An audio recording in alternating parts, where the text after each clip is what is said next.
अगस्त 2025 की 29 तारीख को दीना के करीब एक ट्रैफिक हादसा पेश आता है, जिसमें मोहम्मद गियास नामी नौजवान जाँ बहक होता है। मैं इस वक़्त अरसल टाउन में मौजूद हूँ, जहाँ मोहम्मद गियास के इसाले सवाब के लिए मोहम्मद गियास के वालिदैन ने बच्चियों को दीनी तालीम देने के लिए एक मदरसा तामीर किया है, जिसका इफ्तिताह आस्ताने आला बिहारी शरीफ के सजादा नशीन पीर तरीक़त रहबर शरीयत पीर सैयद फैज़ुल हसन शाह बुखारी साहब ने किया है। मेरे साथ इस वक़्त मोहम्मद गियास के वालिद चौधरी मज़हर साहब मौजूद हैं। हम इनसे बात करने की कोशिश करते हैं। बताइए जी, क्या जज़्बात थे?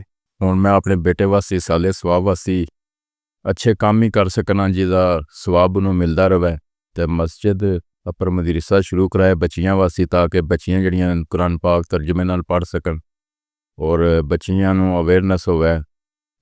इलाके विच एक बहुत अच्छा काम है जिहदे विच अल्लाह ताला ने साडी जिम्मेदारी ड्यूटी लाई है कि असीं बढ़ चढ़ के हिस्सा लवीए। तो बाकी मेरी आखिरी रिक्वेस्ट ये है कि जितने भी बच्चे खुदारा मोटरसाइकिल जदों भी निकलो तो हेलमेट ज़रूर पाओ। मैं अपने बेटे की इस शहादत नूं कबूल करना अल्लाह की रज़ा समझ के। तो अल्लाह पाक तुहानूं सलामत रखे। बहुत शुक्रिया, थैंक यू सो मच, बहुत शुक्रिया।